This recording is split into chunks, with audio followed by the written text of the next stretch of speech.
Well, big business had a big announcement this week with Tim Reed, former chief executive at MYOB, replacing Grant King as the president of the Business Council of Australia. He's young, tech-savvy and, above all, a communicator. Here's our exclusive interview with Tim Reed. Tim Reed, well, congratulations on your new role. In 2 to 3 years, which is about the time a president spends at this, how would you like to be measured, your success? Yeah, well, firstly, Tiki, thank you. It is a privilege and an honour to be put forward by the board for this role, and it's something that I'm looking forward to immensely. The BCA exists to help ensure that Australia remains a prosperous nation.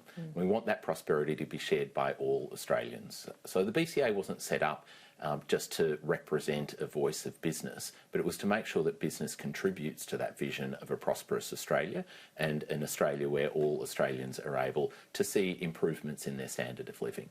So in 2 or 3 years, I want to make sure that the BCA is known for that. I want to make sure that the BCA is contributing actively to the public discourse and to the conversation around what sort of nation we want this to be. Because it's been a bit on the nose, let's face it.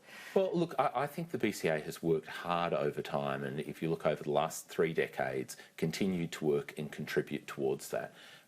It's a role that is involved in a political discourse, and I think political discourses have habits of going in different directions.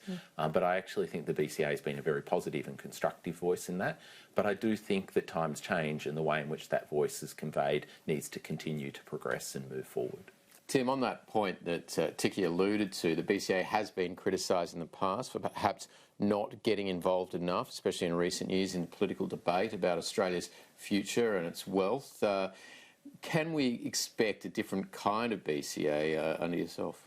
So I think the BCA has been criticised at times for being not involved enough in conversations, at other times for being too involved in conversations, for the conversations that it is involved in or the conversations that isn't. And I think that is just part of the nature of these organisations and this role. I think the BCA needs to be present in conversations about the future of our nation, because 11 out of Australia's 13 million workers work for businesses.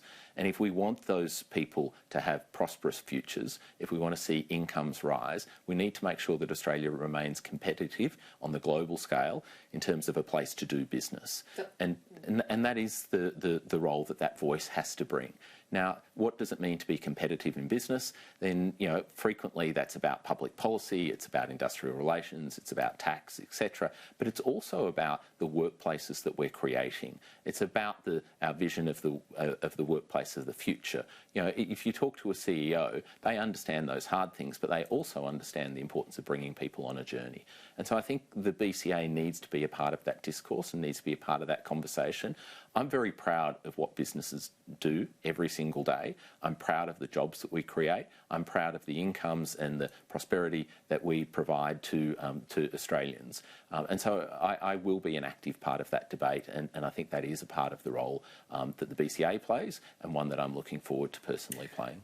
A clear and present danger is this level of government intervention, which seems to be happening everywhere in big business. We've got the energy big stick, we've got the NBN mission creep into sort of cherry-picking telcos business, we've got big bank intervention, for example, by regulators and the ACCC. Now, you're close to small business, that MYOB, you're a tech guy, you are not a banker, you are not an energy man, and actually you don't come from a telco. Is that going to help, do you think, not having that baggage? So let me tackle a couple of things there, Tiki. Firstly, you're right. There are all of those areas where the government is leaning in and is, I'd say, reaching further into those sectors than they have in others. I haven't thought about whether it's helpful or unhelpful to come or not come from there, but I do think that what I bring to this role is an understanding of the positive role that business can play in the community.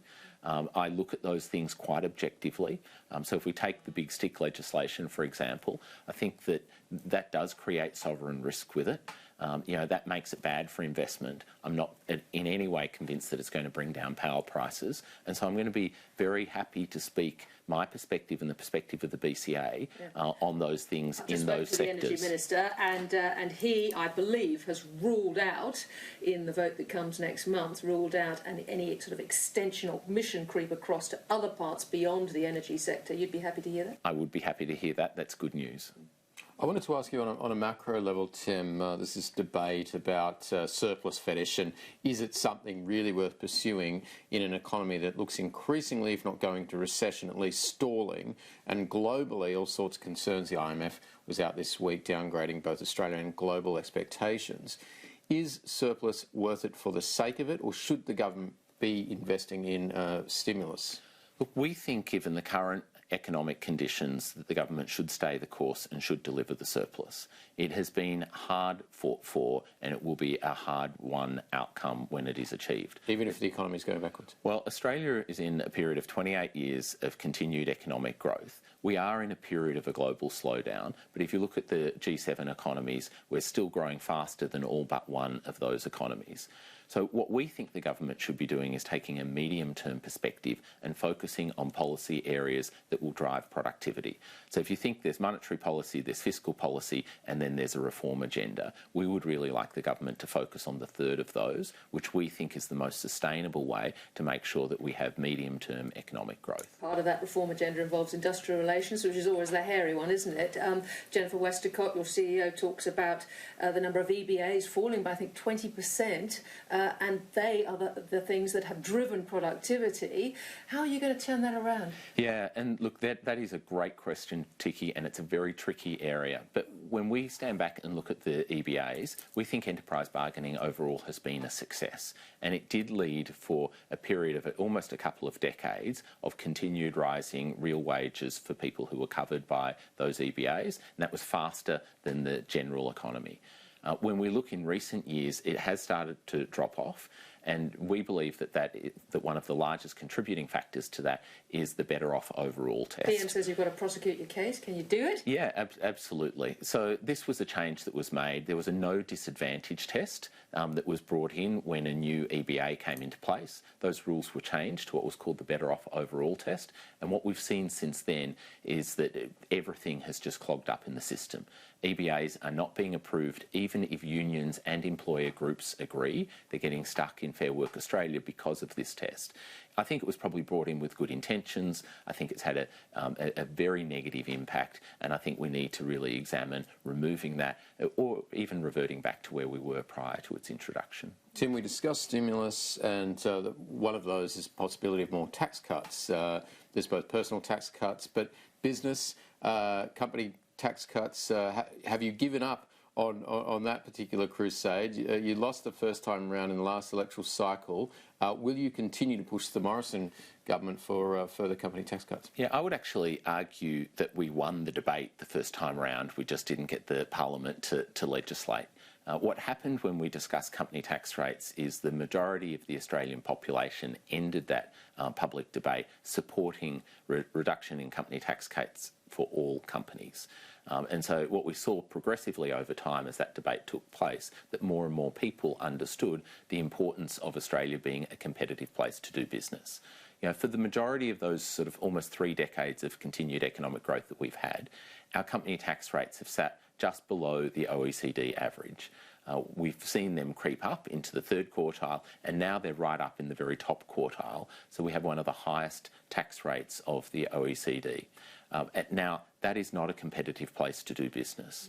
You know, Australian businesses are therefore more encouraged to invest overseas. Overseas businesses aren't encouraged to invest in Australia. So we're going to continue to make that point because we believe if we want to have continued economic growth, it is an important policy agenda. That said, we're not expecting the government to do anything in this term of Parliament because they were very clear that that's not going to happen. But what we are encouraged by are the discussions that the Treasurer has put out there about an investment allowance, because we do think a step towards that could be using the tax system to encourage more investment in business.